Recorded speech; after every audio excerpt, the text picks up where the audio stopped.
Muy buenas tardes, estimados estudiantes y seguidores de LP Pasión por el Derecho.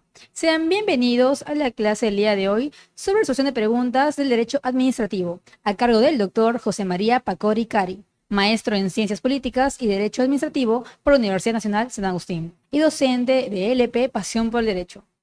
Muy bien, doctor, sin más preámbulo, la palabra es suya.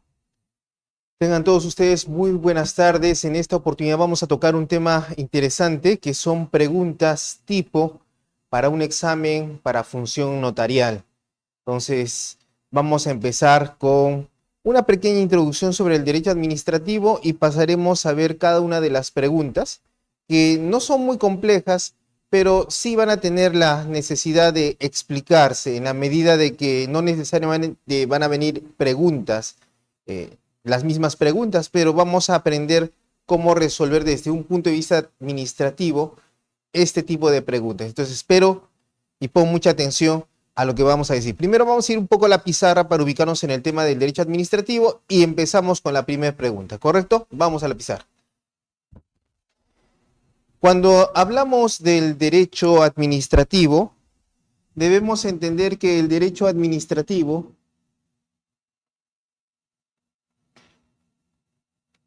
implica un binomio fundamental. El binomio fundamental está entre los administrados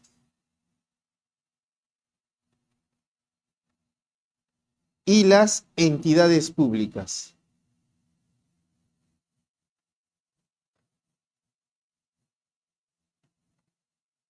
Donde encuentres una entidad pública y un ciudadano, esa relación jurídica es la que regula el derecho administrativo. Por eso podemos definir el derecho administrativo como aquel derecho que regula las relaciones jurídicas entre administrados y entidades públicas. Es por eso que no constituye derecho administrativo una relación jurídica civil, una relación jurídica laboral o una relación jurídica penal. Esas son otras ramas del derecho. En este caso vas a encontrar el administrado y las entidades públicas. Y esto determina los temas fundamentales del derecho administrativo.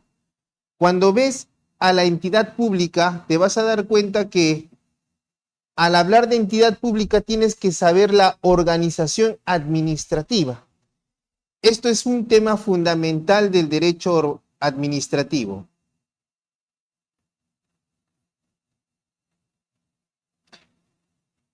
Por la organización administrativa, entiendes que estas entidades públicas son personas jurídicas de derecho público e internamente están comprendidas por órganos administrativos, los cuales a su vez cuentan con cargos públicos que son ocupados por agentes públicos.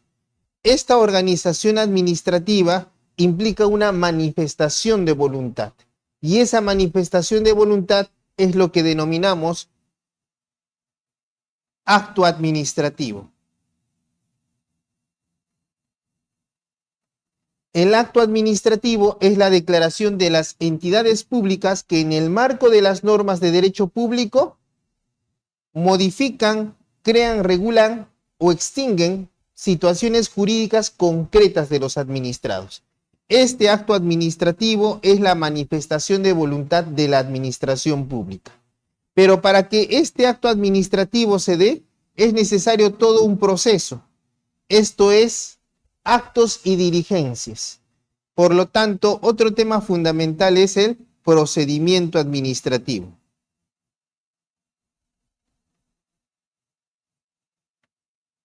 Cuando ves el tema del procedimiento administrativo, te vas a dar cuenta que es la parte sustancial del derecho administrativo. Por cuanto a partir del procedimiento administrativo empiezas a hablar del acto administrativo y también el procedimiento administrativo te habla de las formas de organización administrativa.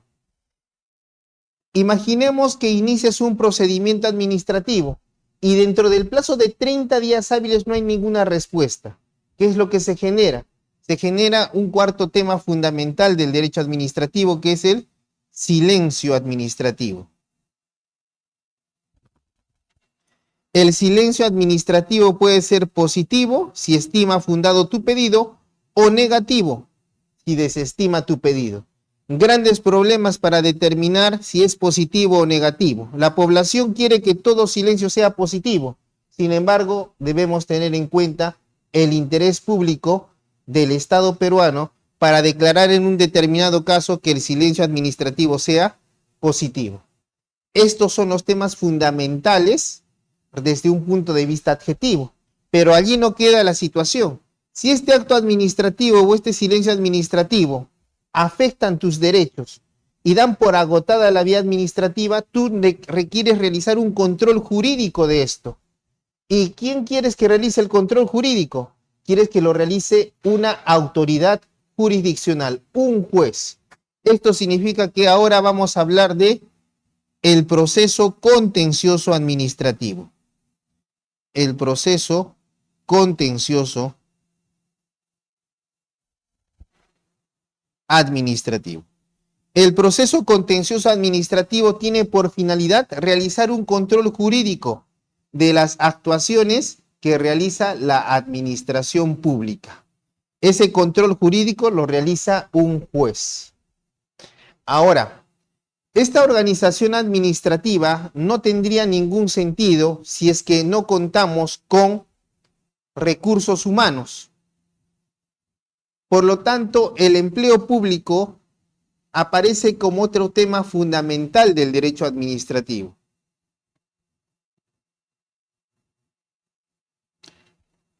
Los trabajadores del Estado. En el Perú no hay un régimen unificado. Por eso vas a encontrar trabajadores 276, trabajadores estatales 728, trabajadores CAS y trabajadores de la ley del servicio civil. Esto es el empleo público. Pero no solamente necesitas recursos humanos, necesitas también bienes con los cuales realizar tu función administrativa. Por eso el otro tema fundamental es los bienes estatales.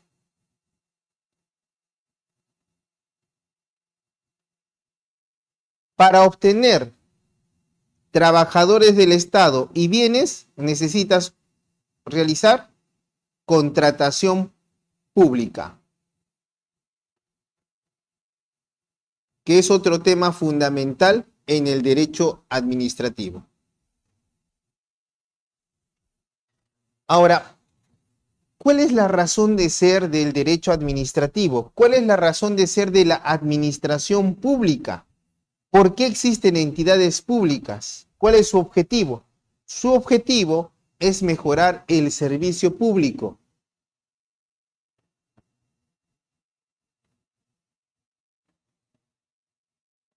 Es decir, mejorar la calidad de vida de los ciudadanos. Por eso, el servicio público es otro tema fundamental del derecho administrativo. Ahora, en este afán de mejorar los servicios públicos de la colectividad, se le permite a las entidades públicas limitar los derechos de los administrados. Y esta limitación de los derechos de los administrados se puede dar de dos formas. Uno, la limitación a sus libertades a través de lo que denominamos poder o función de policía.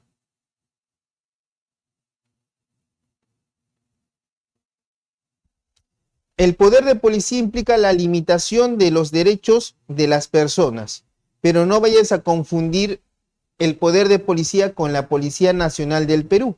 La Policía Nacional del Perú es solamente un pequeño grupo de lo que es todo el poder de policía. Cuando el presidente de la República declara estado de emergencia en una parte del Estado peruano, está ejerciendo el poder de policía. Cuando sales a manejar tu auto y ves señales que te dicen no más de 40 kilómetros por hora, no dar vuelta en U, son manifestaciones del poder de policía. Limitaciones a tus derechos para favorecer los derechos de los demás. Pero no solamente puede el Estado limitar tu derecho a la libertad, también puede limitar tu derecho a la propiedad a través de otro tema fundamental, la expropiación.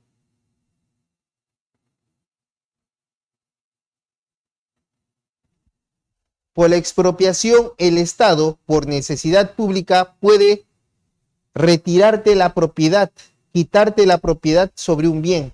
Y es un tema constitucional, previsto en el artículo 70 de la Constitución, que dice que la propiedad es inviolable, salvo razones de necesidad pública y la necesidad de una ley dada por el Congreso que declare la expropiación por razones de interés público. Ahora, toda esta situación que ves en el derecho administrativo, no creas que también se da de una manera libre, discrecional, arbitraria por la entidad pública, sino que en este caso el derecho administrativo te va a decir una cosa, una situación importante. Ojo, cualquier cosa que realicen los órganos a cargo de las entidades públicas están sujetos a responsabilidad administrativa.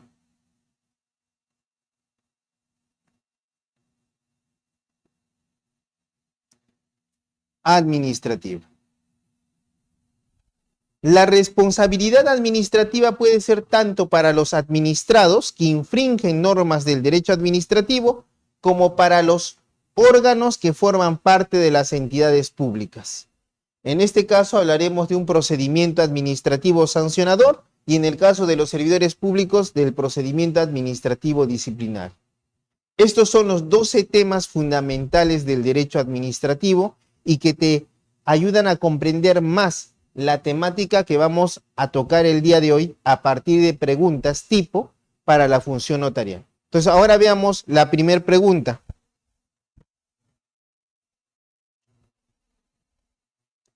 Nivel para recordar. Significa que lo que vamos a ver son temas fundamentales del derecho administrativo, pero solamente recordando la esencia de los mismos. No son preguntas tan difíciles, pero son preguntas tipo. Mira, dice, 1. El principio del procedimiento administrativo, en virtud del cual las entidades deben brindar las condiciones necesarias a todos los administrados para acceder a la información que administren sin expresión de causa, se denomina. Y te da estas 4 alternativas. Debemos determinar cuál de estas alternativas es la correcta. Nos está diciendo principalmente que es acceder a la información que administren las entidades públicas. Desde allí ya nos podemos dar cuenta que está refiriéndose a la participación de los administrados en la actividad administrativa, ¿correcto? Y ya nos podemos intuir cuál sería la respuesta. Pero veamos cada una de las respuestas para negar su pertinencia. Principio de impulso de oficio. Por el principio de impulso de oficio, estos son principios del procedimiento administrativo. Por el principio de impulso de oficio, se establece que la autoridad administrativa en el procedimiento administrativo debe impulsar de oficio los actos y diligencias tendientes a la emisión de un acto administrativo final. No tiene nada que ver con una situación en la cual los administrados soliciten información a la administración pública. Por lo tanto, la respuesta A es incorrecta. Veamos la B, principio de participación. Y hemos dado pistas sobre que esta es la respuesta correcta. Veamos la C. ¿Por qué la C no es respuesta correcta? Principio de verdad material. Por el principio de verdad material, la autoridad administrativa está en la obligación de buscar la verdad sustancial. Es decir, que no se limita a la verdad procedimental que le pueden mostrar las partes, sino que puede realizar toda la actividad probatoria necesaria para encontrar la verdad en un determinado procedimiento administrativo. Como ves, no tiene nada que ver con que el administrado le pida información sin expresión de causa. Y por último, tienes el principio de presunción de veracidad.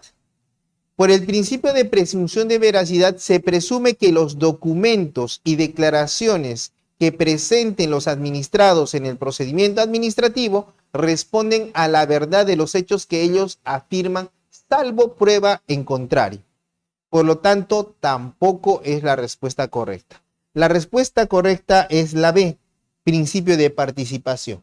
Te lo disgrego un poco más en la pizarra para que puedas comprender mejor sobre el principio de participación, porque un poco puede confundirse o tiene relación con otro principio, el principio de transparencia, que es un principio fundamental del derecho administrativo. Vayamos a la pizarra. Mira, te dije que el derecho administrativo es el sistema de normas que regula las relaciones jurídicas entre los administrados y las entidades públicas. Pero no solamente el derecho administrativo es este sistema integrado de normas, sino que también implica principios del derecho administrativo. Son varios los principios del derecho administrativo, pero esencialmente vas a encontrar tres principios del derecho administrativo. El primer principio es el de interés público. Todas las interpretaciones que realicen las autoridades administrativas de las normas administrativas deben atender al interés público, que siempre va a prevalecer y va a estar por encima del interés privado. Ojo, no dice en ningún momento que el interés público está por encima de los derechos fundamentales, porque la garantía de los derechos fundamentales es de interés público. Lo que nos dice el principio es que el interés público prima sobre tu interés privado, tu interés particular. Tú tienes algo que solamente a ti te beneficia, entonces siempre va a prevalecer el interés público sobre ese interés privado. Este es el principio de primacía del interés público sobre el interés privado. El otro principio fundamental del derecho administrativo es el principio de legalidad. Por el principio de legalidad, la autoridad administrativa está en la obligación de respetar la Constitución, las leyes y los reglamentos. Es decir, que la autoridad administrativa debe respetar el derecho, que también implica la jurisprudencia.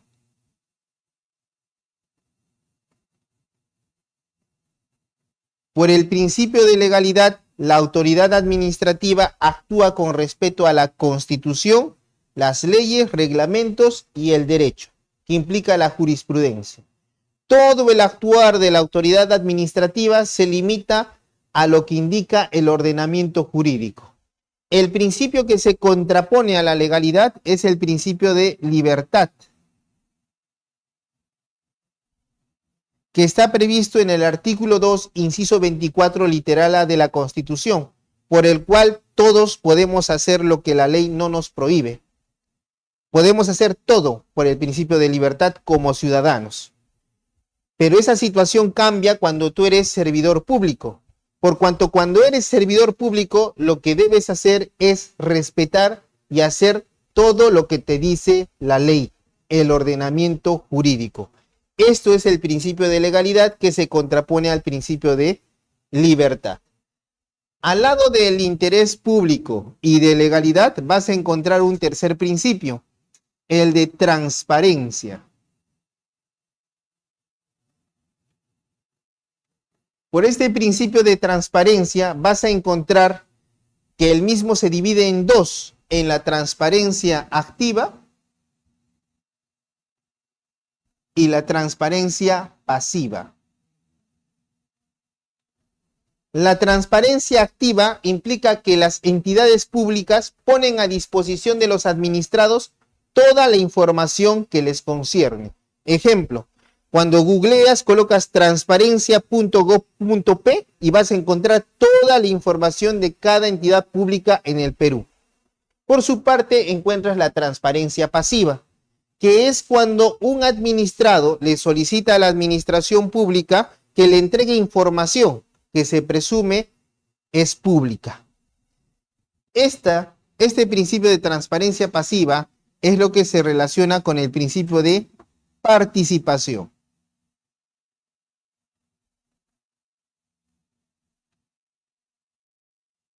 Pero el principio de participación va más allá. No solamente se limita a la transparencia pasiva, que es la información pública, sino que la participación se divide en dos: en la necesidad de un periodo de información pública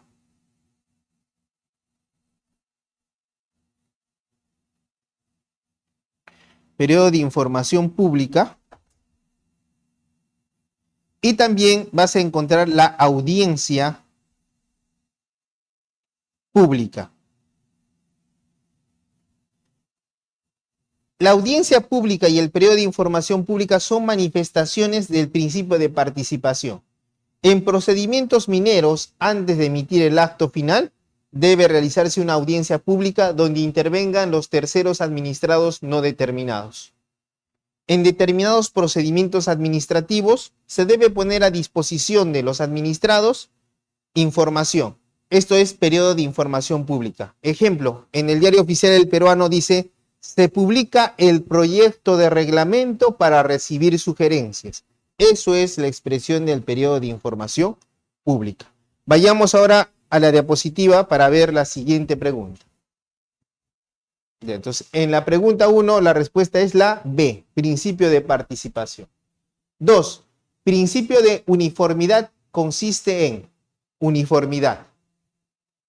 1. Las autoridades deben dirigir e impulsar de oficio el procedimiento y ordenar la realización o práctica de los actos que resulten convenientes para el esclarecimiento y la resolución de las cuestiones necesarias. Hasta aquí, esto responde al principio de impulso de oficio, también llamado principio de oficialidad.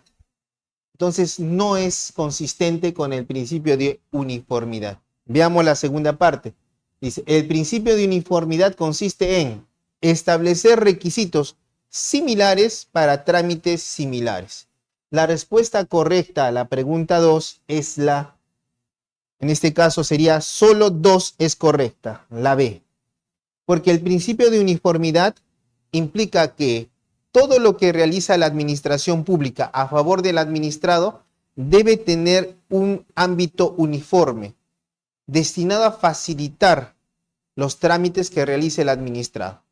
La administración pública por eso puede hacer uso del formato único de trámite, el FUT, con la sola finalidad de coadyuvar al administrado en la realización de los trámites en la entidad pública. Entonces, por el principio de uniformidad, se establecen requisitos similares para trámites similares. Entonces, la respuesta correcta a la 2 es solo 2 es la correcta.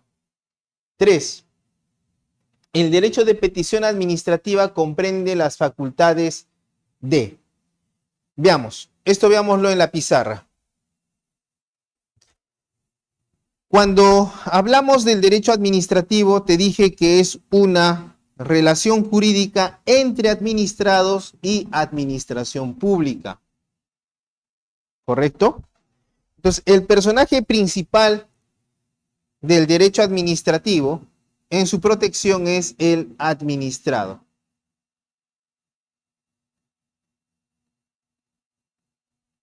Ahora, este administrado, ¿a través de qué se comunica con la administración pública? A través del derecho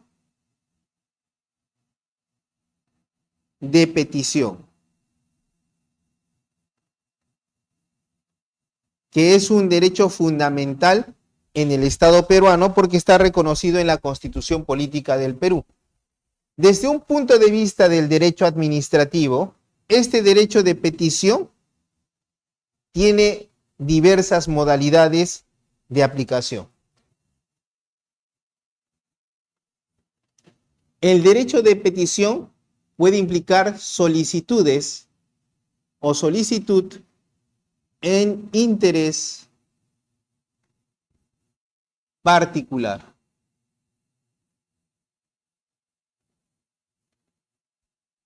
Yo soy administrado y yo quiero que la municipalidad me fraccione la deuda tributaria. Esto es una solicitud en interés particular. En segundo lugar, también es una modalidad del derecho de petición la solicitud en interés colectivo. Repentinamente, la losa deportiva que se estaba construyendo se detuvo.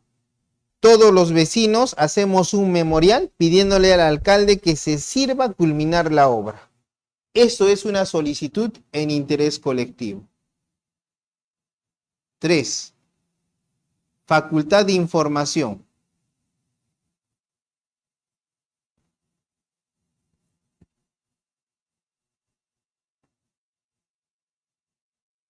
Se presume que toda la información que cuenta la entidad pública es pública, salvo que por ley no lo sea. Además te dicen que para pedir la información pública no requieres expresar causa. Por lo tanto, yo le puedo pedir a la municipalidad, dame copias del expediente técnico de la obra que estás realizando. No me puede decir para qué, solamente me tiene que entregar la información pública. Otra facultad es la facultad de contradicción.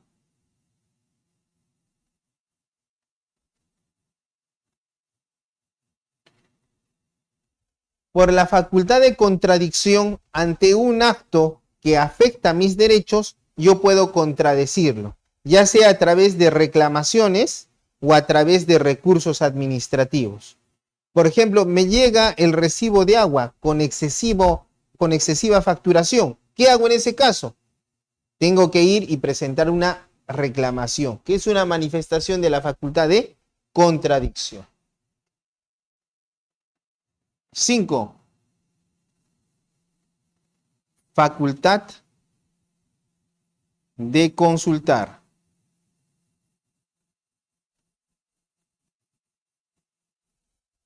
No solamente como administrado puedes pedir información pública, también puedes solicitarle a la entidad pública que te instruya sobre el contenido de una norma, sobre la interpretación de una norma, sobre la vigencia de una norma o sobre algún hecho que está en conocimiento de la entidad pública.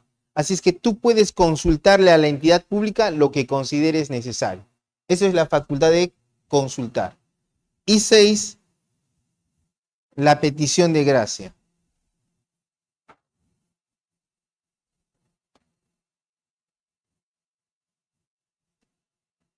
No siempre vas a solicitar a la entidad pública aquello que constituye un derecho y que obliga a la entidad pública.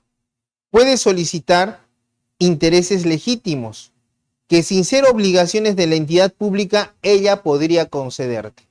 Eso, por ejemplo, explica cómo es posible que una persona solicite una donación de juguetes por Navidad para un colegio y el alcalde otorgue esos juguetes. Allí no existe ningún derecho. Lo que existe es un interés legítimo que sustenta la petición de gracia en el derecho de petición administrativa. ¿Correcto? Estas son las modalidades del derecho de petición.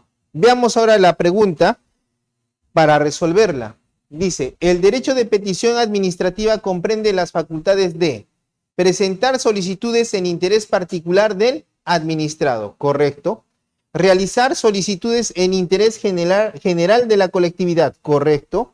Formular consultas, correcto. Por lo tanto, la respuesta correcta a la pregunta 3 es, todas las alternativas son correctas, porque todas son facultades y expresión del derecho de petición administrativa. Ahora mira el 4, pregunta 4.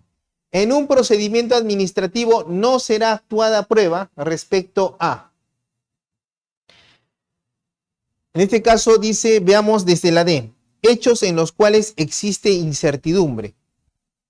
Cuando hablamos en el procedimiento administrativo de la prueba, hablamos de la carga de probar. Y cuando hablas de la carga de probar, los administrados tienen la obligación de probar los hechos que ellos afirman. Por lo tanto, si hay alguna incertidumbre sobre la existencia de un hecho, existe la obligación de probar el mismo. Por lo tanto, hechos en los cuales existe incertidumbre, sí existe necesidad de probar. Dice, en un procedimiento administrativo no será actuada prueba respecto a. La respuesta D no es la correcta. La C.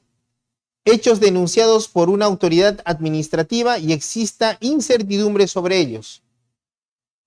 En todo procedimiento administrativo, como te indiqué, la carga de la prueba es de los administrados. Pero cuando la administración pública imputa la posible comisión de una infracción administrativa, la carga de probar el hecho faltoso es de la administración pública. Entonces, en ese caso, es necesario actuar prueba.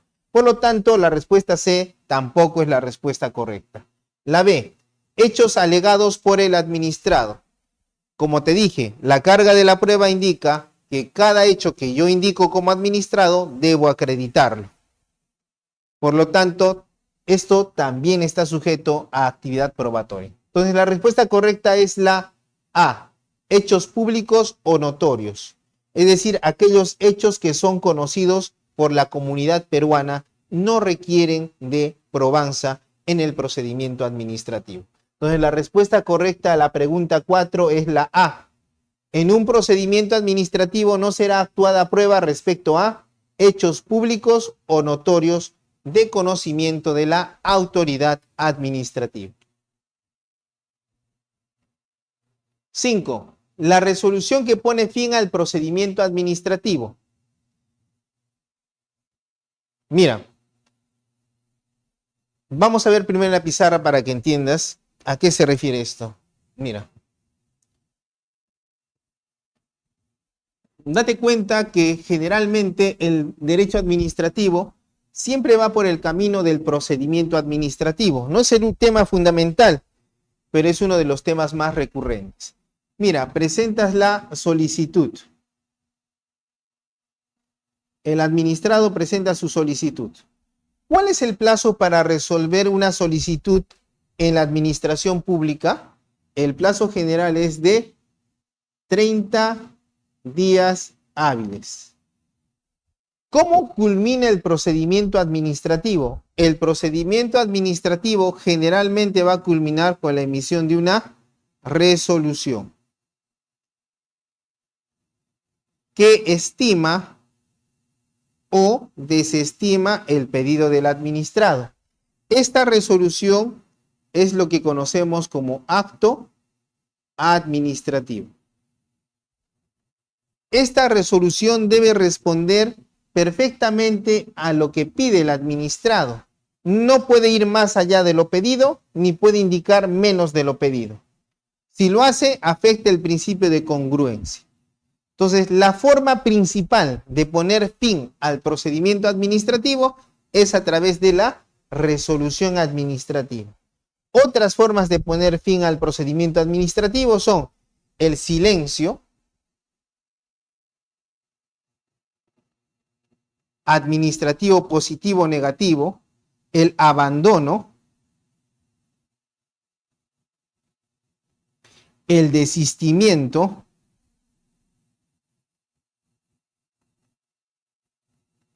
la transacción, vamos a ponerle acuerdos, la prestación efectiva de lo solicitado. Son formas de poner fin al procedimiento administrativo. En este caso nos está diciendo sobre la resolución como forma de poner fin al procedimiento administrativo. Veamos la pregunta. Dice, la resolución que pone fin al procedimiento administrativo agrava en todos los casos la situación inicial del administrado solicitante. Como te dije, en la resolución que pone fin al procedimiento solamente se debe limitar a la solicitud del administrado. Por lo tanto, aun cuando la administración pública encuentre algo irregular, solamente debe pronunciarse por lo que dice el administrado. Ese irregular ameritará el inicio de oficio de otro procedimiento administrativo, pero en el mismo procedimiento administrativo no se puede indicar nada. B. Puede carecer de motivación si estima procedente el pedido del administrado. Aquí puedes decir, mire doctor, un requisito del acto administrativo es la motivación. Por lo tanto, no sería la respuesta correcta. Dejémosla un momento aquí esta respuesta y veamos las siguientes. C. Debe ser publicada en el diario de circulación nacional. Falso. Un acto administrativo está sujeto a modalidades de notificación, la notificación personal. Cuando no se puede realizar la notificación personal, pasas a la notificación por medios electrónicos. Si no hay autorización expresa para esta notificación, recién se realiza la notificación por publicación. Por lo tanto, la respuesta C es incorrecta. Y D, debe ser publicada en el portal web del Estado. Falso. Por orden de prelación, el acto administrativo se notifica personalmente al administrado en su domicilio. Entonces, la respuesta correcta es la B. Pero siempre nos quedamos con la duda. Doctor, si sabemos que los requisitos del acto administrativo son competencia, objeto, finalidad pública, procedimiento regular y motivación. En este caso está indicando que no tiene motivación. Lo que sucede en este caso es que el acto no tiene motivación. Sin embargo, está amparando el pedido del administrado. Y al amparar el pedido del administrado, la motivación se convierte en un vicio no trascendente, lo que deriva en la conservación del acto administrativo, olvidándonos de la figura de nulidad del acto administrativo. Entonces, la respuesta correcta a la pregunta 5 es la B. La resolución que pone fin al procedimiento administrativo puede carecer de motivación si y solo si estima procedente el pedido del administrado. Veamos la siguiente pregunta. Mira, dice 6. Si al momento de presentar el administrado un desistimiento en el procedimiento administrativo no especifica si se desiste de la pretensión o del procedimiento, se entiende de acuerdo a ley. Veamos en la pizarra la figura del desistimiento. Mira, aquí en la pizarra, como te indiqué, te dije, estas son las formas de poner fin al procedimiento administrativo, ¿correcto? Y una de las formas de poner fin al procedimiento administrativo no solamente era la resolución o el silencio, era el desistimiento en el procedimiento administrativo. Pero ese desistimiento no es una figura única, implica tipos de desistimiento. Entonces vas a encontrar el desistimiento como forma de poner fin.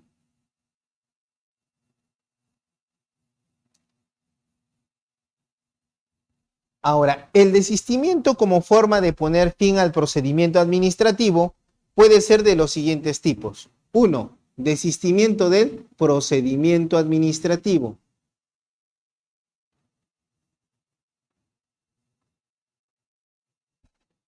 Inicio el procedimiento administrativo y presento un escrito. Señora autoridad administrativa, me desisto del inicio del procedimiento administrativo. Punto. La segunda forma es el desistimiento de la pretensión administrativa. Me desisto de mi pretensión de indemnización de daños y perjuicios en contra del Estado. La diferencia entre el desistimiento del procedimiento y de la pretensión es que cuando te desistes de la pretensión ya no puedes iniciar otro procedimiento administrativo con la misma pretensión. Pero cuando te desistes del procedimiento administrativo, puedes volver a iniciar otro procedimiento administrativo con la misma pretensión. Tercer lugar, desistimiento de actos en el procedimiento administrativo. Por ejemplo, solicito se realice la diligencia de declaración testimonial de la persona tal. Luego entendemos que no nos es útil esa diligencia. Por lo tanto, presento un escrito. Me desisto del acto de diligencia de testimonio. Por lo tanto, también me puedo desistir de actos. Y también, por último, te puedes desistir de recursos administrativos. Presento mi recurso administrativo de apelación. Ya no me es útil, así es que me desisto del recurso administrativo de apelación. Una situación adicional respecto de estos 4 tipos de desistimiento. ¿Qué pasaría si en tu escrito solamente dices que me desisto y no especificas si es del procedimiento o de la pretensión administrativa? En ese caso, la ley le dice a la autoridad administrativa, si no te especifica el administrado, si se desiste del procedimiento de la pretensión, debes entender que se está desistiendo del procedimiento administrativo. Esto por ser el más favorable al administrado. Hecho estas precisiones, vamos a nuestra pregunta. Si al momento de presentar el administrado un desistimiento en el procedimiento administrativo no especifica si se desiste de la pretensión o del procedimiento, se entiende de acuerdo a ley que se desiste únicamente del acto administrativo. Incorrecto. Dejemos la B. C. Que se desiste, que el desistimiento es anulable. Incorrecto. D. Que el desistimiento es nulo de pleno derecho. Incorrecto. Como indicamos, si es que el administrado no establece sobre si se desiste del procedimiento de la pretensión, se debe entender que el desistimiento es del procedimiento administrativo. Por lo tanto, la respuesta correcta a nuestra pregunta 6 es la B. En este caso, la falta de establecimiento del desistimiento de la pretensión o del procedimiento se entiende que es el desistimiento del procedimiento administrativo. Veamos ahora otra pregunta. Mira. 7. La resolución de declaración de abandono debe ser notificada, es inimpugnable. Vamos a la pizarra para ver algo sobre el abandono en el procedimiento administrativo. El abandono en el procedimiento administrativo también es una forma de ponerle fin. A veces uno se pregunta y dice, pero doctor, si existe el principio de impulso de oficio, ¿cómo es posible que se pueda hablar del abandono como una forma de poner fin al procedimiento administrativo? Pero se da en determinadas situaciones. Mira, lo que sucede es que generalmente va a pasar esto. Se presenta una solicitud.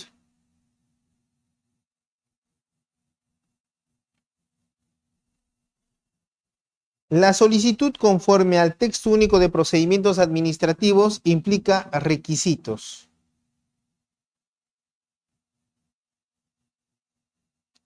Y resulta, oh sorpresa, que faltan requisitos. Así es que se notifica al administrado para que presente los requisitos.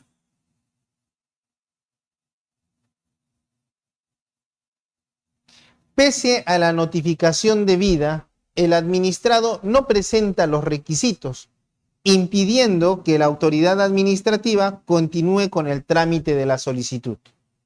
Como no es posible continuar con el procedimiento si pasan 30 días hábiles sin que se haya movido el expediente, se dice que cae en abandono. El abandono se declara por resolución, que expresamente dice el abandono.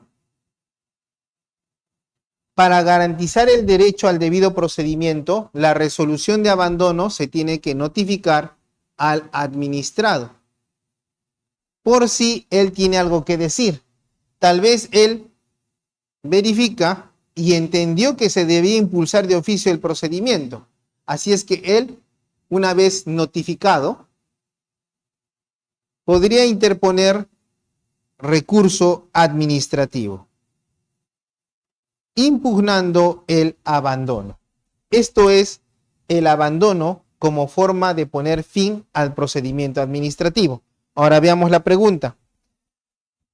Mira, dice, la resolución de declaración de abandono debe ser notificada. Correcto, debe ser notificada.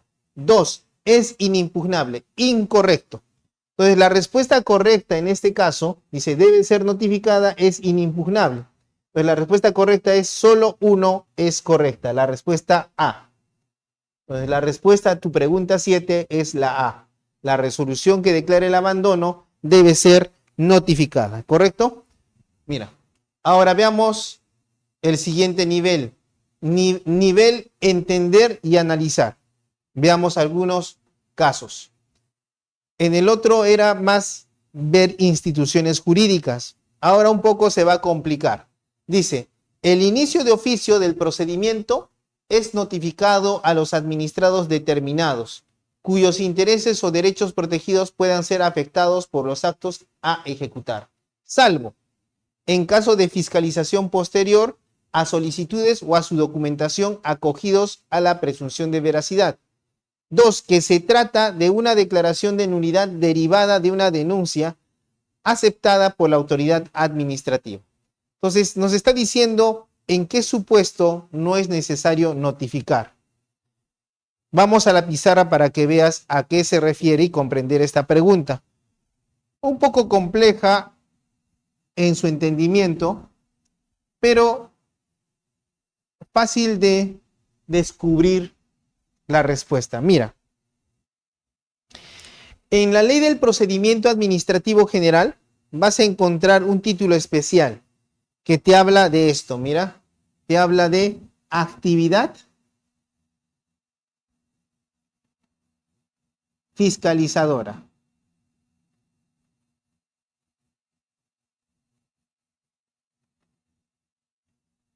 Esta actividad fiscalizadora comprende la fiscalización posterior.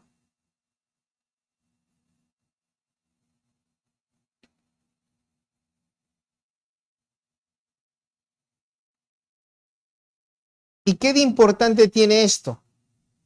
Que la ley 27.444 de ninguna manera va a pensar que esto es un procedimiento administrativo.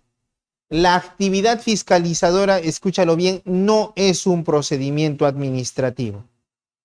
Es por eso que su inicio no necesariamente debe ser comunicado al administrado, porque es una actividad de fiscalización.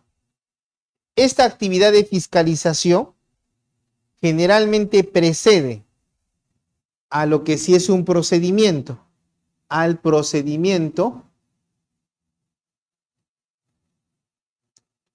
administrativo sancionador. El procedimiento administrativo sancionador sí es un procedimiento administrativo y responde a una estructura donde le debes notificar la imputación de cargos,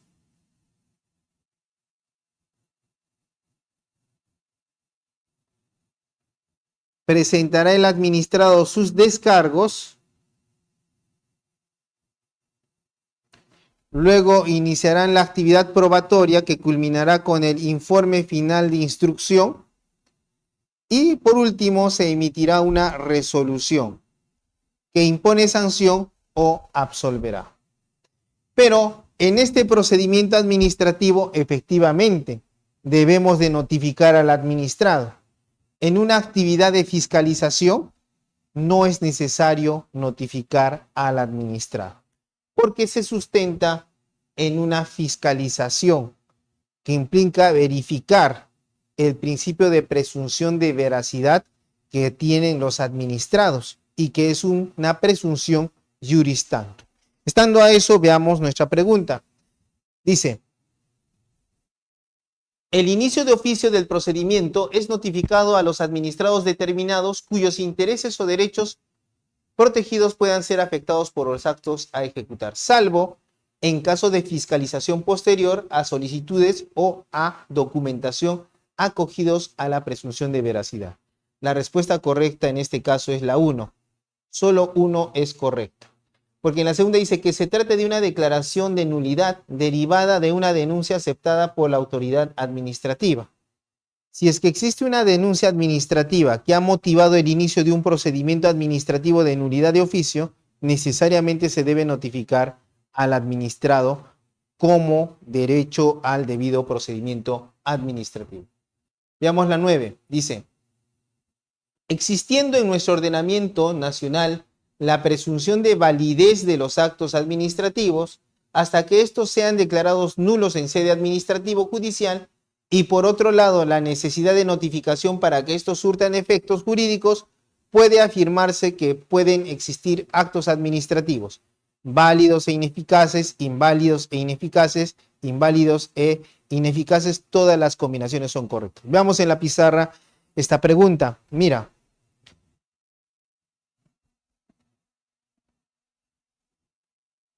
Como te dije, el acto administrativo es la declaración de voluntad de las entidades públicas en un caso concreto de los administrados.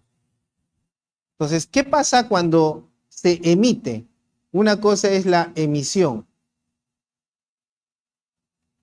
y otra situación es la notificación.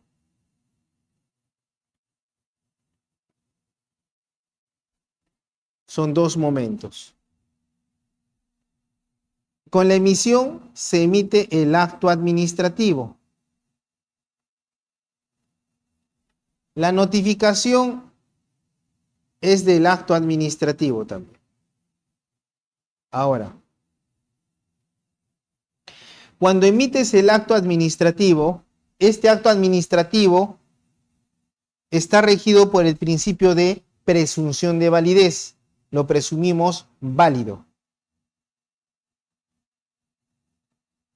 Por más que lo leyamos y digamos, no, este acto es contrario al ordenamiento, puede ser inválido, pero a pesar que sea inválido, está protegido por la presunción de validez y será válido en tanto su pretendida nulidad no sea declarada por la autoridad administrativa o por el juez. Ahora, cuando notificas el acto administrativo adquiere eficacia. Validez y eficacia. ¿Correcto? Puede haber un acto inválido.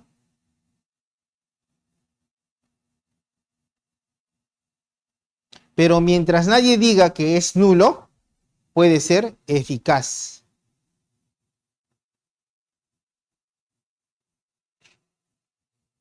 Puede haber un acto también válido. Pero mientras no se notifique, puede ser ineficaz.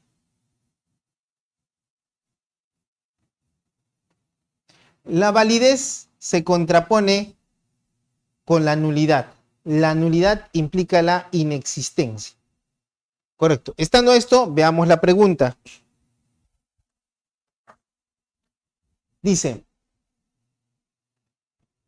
existiendo en nuestro ordenamiento nacional la presunción de validez de los actos administrativos hasta que estos sean declarados nulos en sede administrativa o judicial, y por otro lado la necesidad de notificación para que estos surtan efectos jurídicos, puede afirmarse que pueden existir actos administrativos válidos e ineficaces. Se han emitido, pero todavía no se han notificado. Inválidos y eficaces. Pueden ser contrarios al ordenamiento jurídico, pero mientras no se diga su nulidad, pueden surtir efectos. Inválidos e ineficaces. Han sido nulos, declarados nulos, y por lo tanto también son ineficaces. Por lo tanto, la respuesta correcta a nuestra pregunta 9 es: todas las combinaciones anteriores son posibles. Ahora veamos la pregunta 10. Mira, en el procedimiento administrativo trilateral, el principio de informalismo se ve mediatizado. ¿Qué es el principio de informalismo? Por el principio de informalismo, la autoridad administrativa debe hacer prevalecer la informalidad sobre la formalidad. Debe hacer prevalecer la interpretación de las normas del procedimiento administrativo a favor del administrado. Dice, como consecuencia de la relativización del principio de informalidad en el procedimiento administrativo trilateral, tenemos a: las pruebas tienen que presentarse y ofrecerse en la reclamación. Las pruebas deben presentarse en originales. No se permite en ningún supuesto la presentación de la contestación fuera del plazo. Las pruebas deben presentarse obligatoriamente en copia legalizada notarialmente. Descartemos dos respuestas. Las pruebas deben presentarse en originales. Falso. En el procedimiento administrativo puedes presentar las pruebas documentales en copia, porque están premunidas por la presunción de veracidad. Dice, las pruebas deben presentarse obligatoriamente en copia legalizada notarialmente. Falso. Si yo presento un documento en copia simple, está sustentado en el principio de presunción de veracidad. Por lo tanto, nos queda la 1 y la C. Veamos. Veamos en la pizarra. Mira.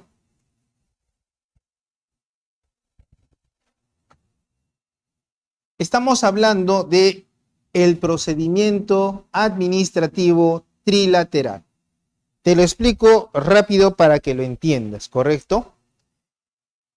La ley 27.444 regula dos procedimientos especiales, el procedimiento administrativo sancionador y el procedimiento administrativo trilateral.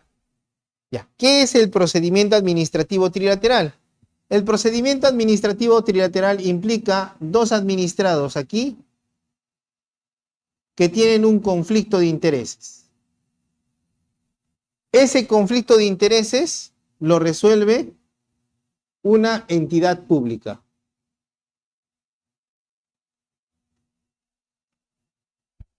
El conflicto de intereses de dos administrados lo resuelve la entidad pública. Si te das cuenta, se ha formado un triángulo que tiene tres lados. Es por eso que llamamos procedimiento administrativo trilateral. En España se le llama procedimiento administrativo triangular. Y también, como resuelve un caso de los administrados, se le llama también procedimiento cuasi jurisdiccional. En el Perú, el procedimiento administrativo trilateral tiene etapas. Ejemplo, vas a ver, mira, primero, se presenta una reclamación. Una vez que se presenta la reclamación, la autoridad administrativa emite una resolución que admite la reclamación y dispone el emplazamiento. Con el emplazamiento se permite que el otro administrado presente su contestación. Adicionalmente, el administrado puede presentar su réplica por contravenciones al ordenamiento jurídico. O sea, puede presentar la contestación o la réplica o los dos, o uno solo.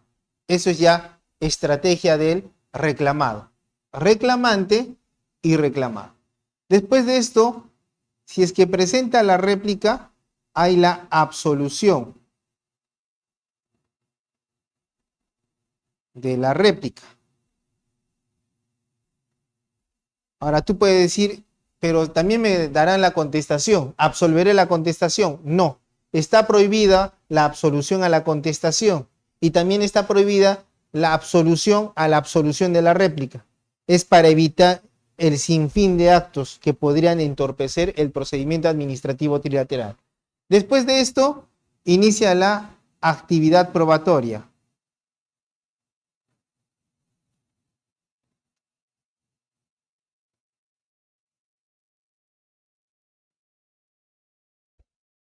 Y sucede que la autoridad trata de buscar un acuerdo, ya sea a través de una transacción o una conciliación, para poner fin al procedimiento administrativo trilateral. Si no hay acuerdo, entonces emite resolución final. ¿Correcto?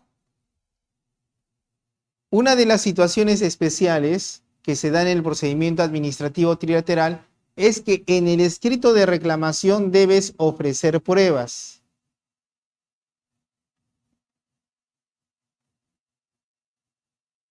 No en cualquier escrito, no cuando te dé la gana. ¿Por qué no cuando te dé la gana? Porque en este caso la autoridad debe tutelar tanto el derecho de un administrado como del otro, de reclamante y de reclamado, ¿correcto? Ahora, sucede una excepción. ¿Qué pasa si el administrado reclamado presenta su contestación a destiempo? La norma dice que la autoridad podría admitir la contestación extemporánea, ¿correcto? Entonces, este es el procedimiento administrativo trilateral. Un ejemplo es cuando vas a una empresa a comprar algo, compras una cámara, Saga te da la cámara malograda, discuten, no hayan solución, se van a Indecopi, Indecopi resuelve, o tal vez llegan a un acuerdo antes, ¿correcto? Ahora veamos las respuestas. Mira, como te dije, la respuesta B y la D incorrectas. Nos queda la A. Las pruebas tienen que presentarse y ofrecerse con la reclamación. Respuesta correcta. La C dice, no se permite en ningún supuesto la presentación de contestación fuera del plazo. Incorrecto. En el trilateral sí es posible que la autoridad pueda admitir una contestación fuera del plazo para garantizar la igualdad entre las partes. 11. En un procedimiento trilateral, reclamante y reclamado llegan a un acuerdo conciliatorio respecto de su controversia, la misma que fue aprobada por la autoridad administrativa. No obstante, esta dispuso continuar con el procedimiento de oficio. ¿Qué razones podría tener la autoridad administrativa para actuar de esa manera? Recuerda que el procedimiento administrativo se sustenta en el principio de interés público. Por lo tanto, todo procedimiento administrativo puede culminar por un acuerdo, por desistimiento, por resolución. Pero en aquellas situaciones en las cuales se pone fin al procedimiento administrativo a través de una forma que solo beneficia al solicitante, es posible que la autoridad verifique la afectación al interés público o a terceros, supuesto en el cual tiene que continuar con el trámite del procedimiento administrativo de oficio. Entonces, ese es el supuesto que nos narra. Dice, ¿qué razones podría tener la autoridad para continuar de oficio con un procedimiento que ya culminó a través de un acuerdo? Por el ejercicio de su potestad administrativa discrecional. Incorrecto. La potestad discrecional de la autoridad administrativa es resolver dentro del marco de la ley. En este caso, no tiene nada que ver la discrecionalidad con continuar con un procedimiento administrativo de oficio. B, porque ha descubierto de los hechos que podría estarse afectando intereses de terceros. Respuesta correcta. Porque debes recordar que el procedimiento administrativo no solamente implica a los administrados, sino a los terceros al procedimiento administrativo, ya sea determinados o indeterminados, que podrían resultar afectados con la tramitación de determinado procedimiento administrativo. La respuesta B es la correcta. Pero veamos la C. Dice, porque solamente pueden poner fin al procedimiento las resoluciones expedidas por la autoridad competente. Incorrecto. Las resoluciones son una forma de poner fin. El desistimiento, el abandono, la prestación efectiva. Los acuerdos son otras formas de poner fin al procedimiento. Más de una es correcta, no es tampoco la respuesta correcta. La respuesta correcta a la pregunta 11 es la B. Veamos la 12, dice, la potestad sancionadora disciplinaria sobre el personal del régimen del decreto legislativo 276, ley de bases de la carrera administrativa y de remuneraciones del sector público, se rige en lo siguiente. Esta pregunta la resolvemos por descarte. Te la explico en la pizarra y después te la voy a resolver por descarte.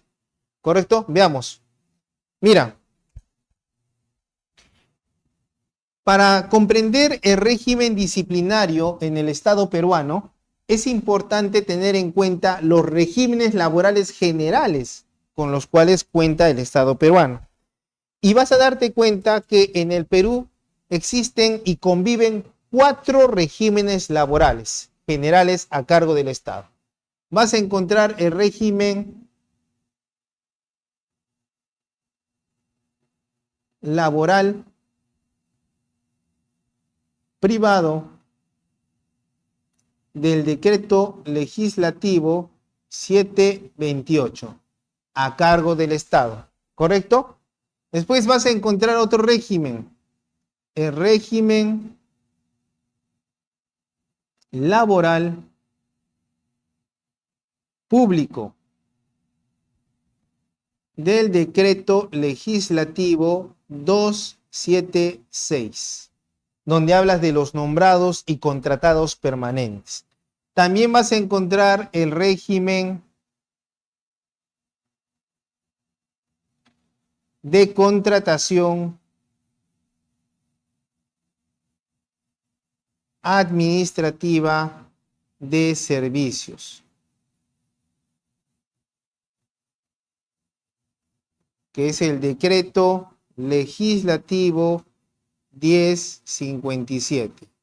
Es lo que conocemos por sus siglas CAS, CAS. ¿Correcto? El régimen CAS. Y por último, ya está vigente en algunas entidades públicas, son pocos los servidores a nivel nacional, pero ya existe el régimen del servicio civil, a cargo de la ley del servicio civil, que es la ley 30.057, ¿correcto? 30.057. Y te das cuenta que son 4 los regímenes laborales generales a cargo del Estado, ¿correcto? Ahora, el hecho es de que no importa a qué régimen laboral pertenezcas, siempre te van a, si cometes una falta disciplinaria, te van a abrir proceso administrativo disciplinario conforme al régimen disciplinario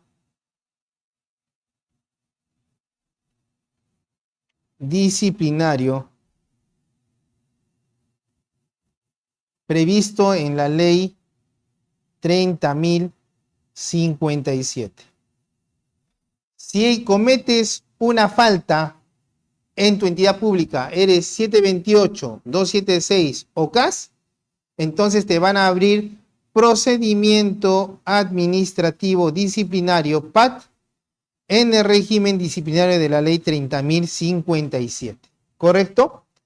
Hecho eso, vayamos a nuestra pregunta. Mira, dice en nuestra pregunta: la potestad sancionadora disciplinaria sobre el personal del régimen del decreto legislativo 276 se rige en lo siguiente.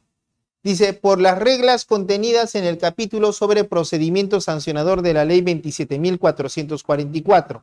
Respuesta incorrecta, porque la ley 27.444 no regula un procedimiento administrativo disciplinario en contra de los servidores públicos. Regula el procedimiento administrativo sancionador en contra de cualquier administrado. B, por las reglas del decreto legislativo 276 y su reglamento. Dejemos un momento esta respuesta. Veamos la C. Por las reglas de la Ley de Competitividad y Productividad Laboral y su reglamento. Esto responde al decreto legislativo 728. Se está refiriendo al 276. Por lo tanto, la C es respuesta incorrecta. La D dice más de una es correcta. 2 no son correctas. Tampoco esta es la correcta. Por lo tanto, por descarte, sería la B, por las reglas del decreto legislativo 276 y su reglamento. ¿Por qué te digo por descarte? Porque conforme lo que te acabo de actualizar en la pizarra, puedes notar que si es que cometes una falta en el régimen laboral 276, lo que te van a hacer es aperturarte un proceso administrativo disciplinario conforme a la ley 30.057. Pero por descarte tenemos que la más cercana sería la respuesta B. La respuesta a la pregunta 12 sería la B.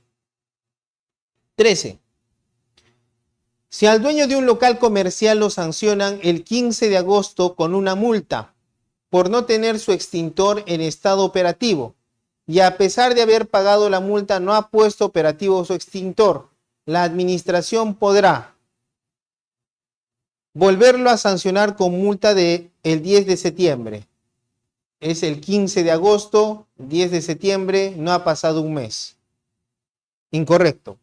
No lo puede volver a sancionar por el principio de non bis in idem. Falso. Se puede aplicar la figura de la continuación de infracciones administrativas. C. Lo puede volver a sancionar si se cumple con el principio de continuación de infracciones. Respuesta correcta, la C. D. No lo puede volver a sancionar si ya pagó la multa.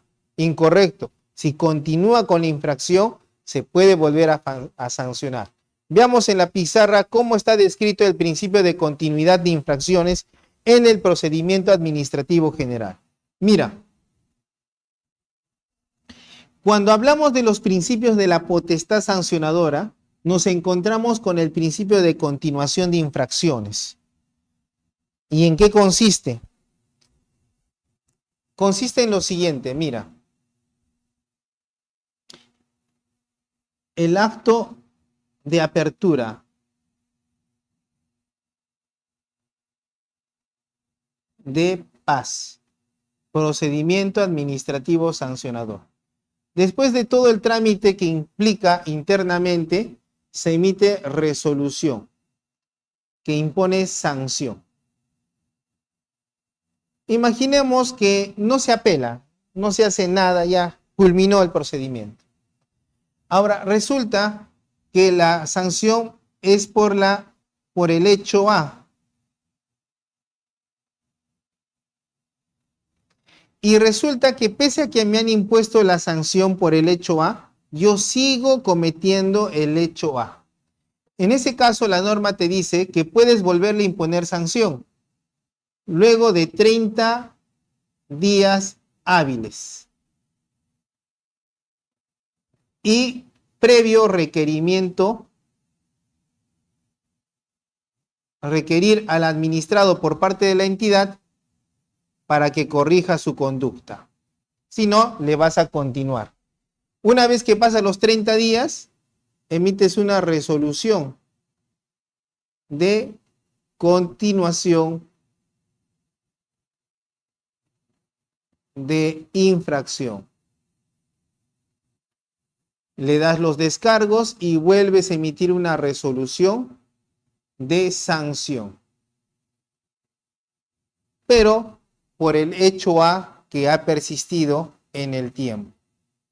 Por ejemplo, podemos poner que es el mismo hecho. En este caso es A' y en este es A2'. ¿Correcto? Ese es el principio de continuidad de infracciones. Veamos ahora otra pregunta. Entonces, a la pregunta 13, la respuesta correcta es la C. 14. En un procedimiento sancionador por una infracción relativa a publicidad engañosa, puede disponerse la aplicación de una multa. Correcto. El retiro de la publicidad infractora. Correcto. No solamente se impone en el procedimiento sancionador sanciones administrativas, sino también medidas correctivas. Reclamación judicial de una indemnización por daños y perjuicios. Correcto. Puede decirle la autoridad que puedes pedir una indemnización ante el juez. Por lo tanto, la respuesta correcta es la D. Las tres alternativas mencionadas son correctas. Una sanción, una medida correctiva y una sugerencia para el administrado. Todas estas medidas son posibles en un procedimiento administrativo sancionador. Veamos el último nivel. Nivel aplicar. Veamos. 15. ¿Cuándo se permite que en un procedimiento administrativo el administrado pueda subsanar la presentación de la copia de su documento nacional de identidad que debió adjuntar a su solicitud? ¿Qué principio del procedimiento administrativo está siendo cumplido por la autoridad administrativa a cargo del trámite? Mira, en este caso dice, el administrado pueda subsanar la presentación de la copia del DNI. Imparcialidad. La imparcialidad implica que la autoridad administrativa actúa respecto de los administrados por igual. No es aplicable al presente caso. Principio de razonabilidad. La razonabilidad generalmente se aplica para establecer una sanción adecuada a la conducta faltosa. No es la correcta. C. Principio de predictibilidad. Por el principio de predictibilidad, la autoridad administrativa debe permitir al administrado predecir lo que va a pasar en un procedimiento administrativo iniciado, pero en este caso tampoco es aplicable. Por lo tanto, lo que se ha hecho con la copia del DNI es aplicar el principio de informalismo, por el cual la autoridad administrativa debe interpretar las normas del procedimiento administrativo de manera favorable al administrado. Entonces, la respuesta a la pregunta 15 es la D. Principio de informalidad. 16. Mira, dice, la señora Tomasa Vilca vive en un poblado del interior del país y ha recibido una notificación de la municipalidad de su distrito, requiriéndole que presente ciertos documentos para completar su expediente de beneficiaria de exoneración del impuesto predial. Para movilizarse a las oficinas de dicha municipalidad, doña Tomasa tiene que dedicar un total de 4 horas de viaje, ida y vuelta, e incurrir en un gasto de 15 nuevos soles. En su poblado hay una oficina, agencia de Serpos y una cabina de internet con escáner. Para cumplir con el requerimiento sin tener que ir, puede válidamente. Esto es un tanto normativo. Mira, dice, enviarle información por correo electrónico. Puede ser una respuesta correcta. Enviarle información por una agencia de transporte no está indicado en la ley 27444. Enviar su escrito con la documentación mediante correo certificado. Y por último, tiene que llevar la documentación personalmente. La D y la B son incorrectas. Nos queda la A y la C. En el artículo 120 de la ley 27.444 te establece expresamente que si no puedes llevar una documentación, puedes hacerlo a través de correo certificado. Por lo tanto, aplicando el principio de legalidad, la respuesta a la pregunta 16 es la C. Enviar su escrito con la documentación mediante correo certificado. Por aplicación del principio de legalidad. Esto es el artículo 120 de la ley 27.444. 17. Si el señor Anselmo Cáceres recibe la notificación de una resolución del ministro del Ambiente y no está de acuerdo con su contenido, debe presentar un recurso de apelación, debe presentar un recurso de reconsideración aunque no cuente con nueva prueba, debe presentar necesariamente un recurso de revisión, no puede presentar ningún recurso administrativo ni tampoco puede presentar un recurso en sede judicial. A ver, si el señor Anselmo recibe la notificación de una resolución del ministro de Ambiente y no está de acuerdo con su contenido. Mira, vamos a ver en la pizarra este caso, mira. Hay que verlo con cuidado, puede confundirte. Está relacionado con el agotamiento de la vía administrativa. Mira, te emiten una resolución. No estoy de acuerdo con la resolución. Puedo presentar una reconsideración.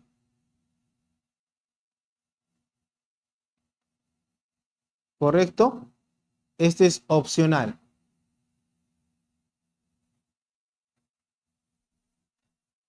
Ahora, en la reconsideración será con nueva prueba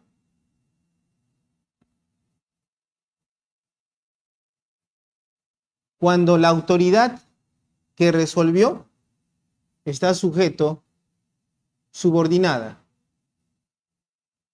O sea, hay un superior en grado. Ahora, sin nueva prueba,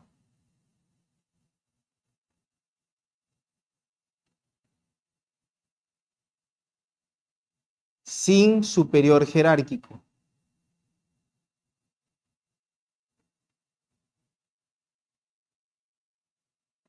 Es decir, que la resolución ha sido emitida por una autoridad que no tiene superior en grado. Segunda opción es presentar apelación. Y la apelación será resuelta por el superior en grado.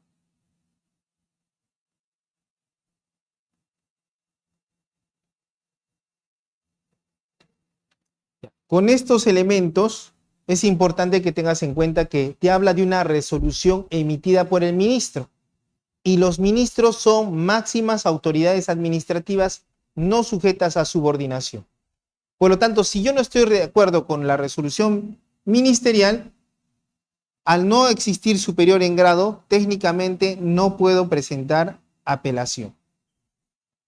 Ahora, como la resolución es emitida por el ministro, si yo no estoy de acuerdo, puedo presentar la reconsideración. Pero me dice la norma que si es que está subordinada, es con nueva prueba.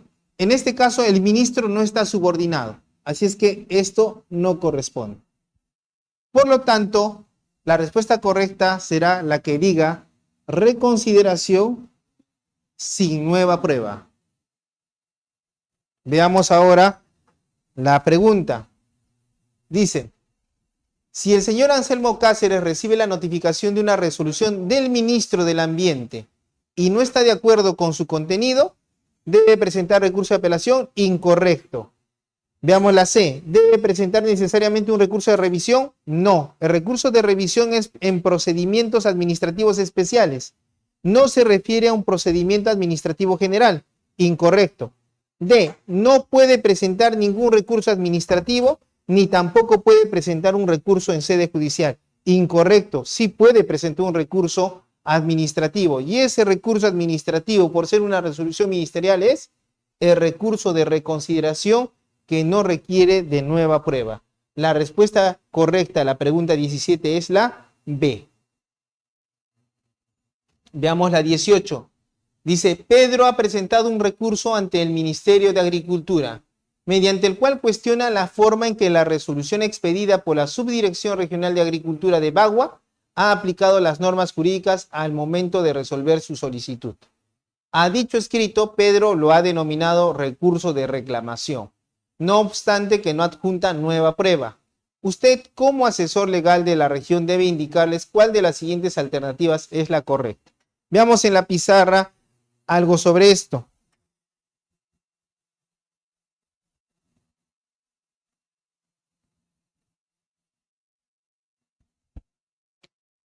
Se emite una resolución. No estoy de acuerdo con la resolución. Puedo optar por una reconsideración.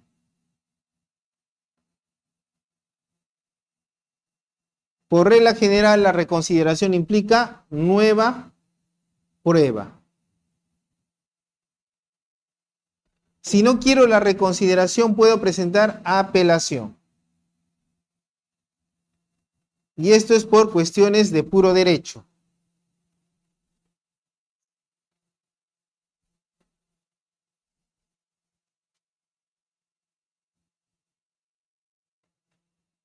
El problema en este caso está en lo siguiente. ¿Qué pasa si el administrado se equivoca en denominar el recurso?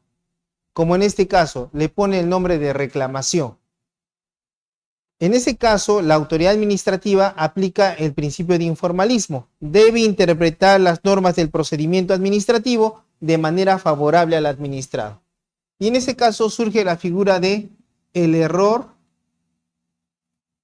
en la calificación de recurso.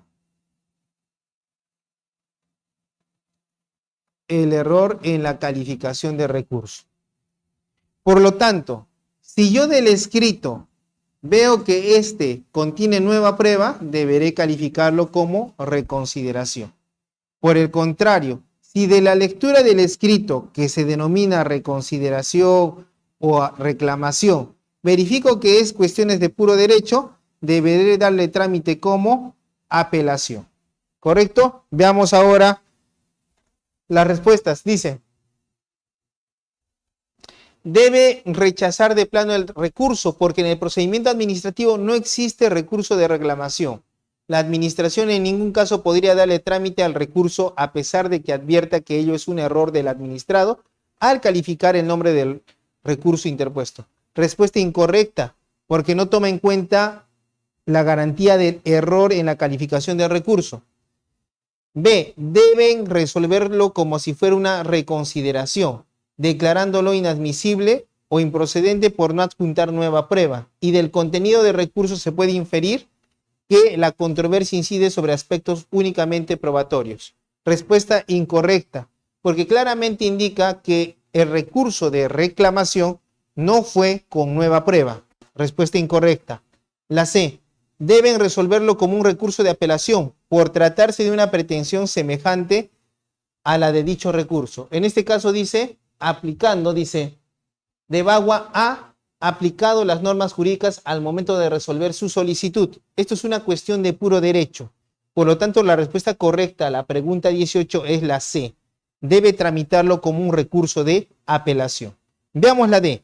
En este caso, el Ministerio de Agricultura deberá solicitarle necesariamente al administrado que precise la denominación de su recurso. Respuesta incorrecta, porque sería una forma de inaplicar la facultad en el error de la calificación del recurso que tiene la autoridad administrativa. Entonces la respuesta correcta es la C. Veamos nuestra penúltima pregunta. Dice, Pedro recibe una resolución del Ministerio de Salud, donde resolviendo un pedido de pago de beneficios devengados, se declara fundada en parte la solicitud y se reconoce un pago equivalente al 80% de lo que Pedro había solicitado. Pedro apela y solicita que la dirección de personal del ministerio le abone el monto reconocido hasta la fecha mediante la resolución impugnada, sin perjuicio de la apelación formulada. ¿Cuál de las siguientes respuestas debería darle legalmente a Pedro la dirección de personal? En este caso, debes aplicar el principio de ejecutoriedad de los actos administrativos. Todos los actos administrativos se ejecutan aun cuando hayan sido materia de recurso administrativo. Por lo tanto, demos lectura a las preguntas, a las respuestas. Dice, no se puede atender el pago por encontrarse la referida resolución en apelación. Incorrecto, contraviene el principio de ejecutoriedad de los actos administrativos. No se puede atender el pago por no haberse agotado la vía administrativa. Incorrecto, sí se puede atender el pago. La única forma en la cual un recurso suspende un procedimiento administrativo es cuando estamos en el procedimiento administrativo sancionador, que no es el caso. C, su pago se estará haciendo el próximo mes. La respuesta es correcta. La D es incorrecta porque dice, el pago no se puede atender en la medida que al haberse presentado una apelación, la vía administrativa aún no se ha agotado. La interposición de un recurso administrativo no impide la ejecución del acto administrativo. Por lo tanto, la respuesta correcta a la pregunta 19 es la C. Su pago se hace en el próximo mes. Veamos nuestra última pregunta. Federico toma conocimiento por casualidad que un vecino suyo ha obtenido de la municipalidad de su distrito una licencia de obra para construir un edificio de 20 pisos. Federico no ha sido parte del procedimiento de licencia de obra y le consulta si puede cuestionar dicha decisión en el contencioso administrativo. La respuesta correcta que usted le da es, mira, cuando ves la ley que regula el proceso contencioso administrativo, actualmente en su tubo el decreto supremo 011-2019-JUS, te establece excepciones al agotamiento de la vía administrativa y expresamente te dice que el tercero administrado no está obligado a agotar la vía administrativa. Por lo tanto, el tercero en el procedimiento administrativo puede interponer directamente una demanda contencioso administrativa. Estando a lo que dice la ley 27584, veamos las respuestas. Que sí puede, pero que previamente tiene que apelar la licencia de obra otorgada a su vecino. Incorrecto. El tercero no está obligado a agotar la vía administrativa. Que no puede, porque no ha sido parte del procedimiento de licencia de obra. Sí puede, porque se le considera tercero administrado. C, que no puede porque ya se le vencieron los plazos legales. Incorrecto. El plazo para impugnar en el caso del tercero no transcurre, sino desde que él toma conocimiento del acto que le afecta. Y D, que sí puede y que no necesita agotar la vía administrativa. La respuesta correcta a nuestra última pregunta 20 es la D. El tercero administrado sí puede impugnar una resolución sin necesidad de agotar la vía administrativa, puede irse directamente a un proceso contencioso administrativo. Con esto culminamos las 20 preguntas tipo para un examen para función notarial. Muchas gracias.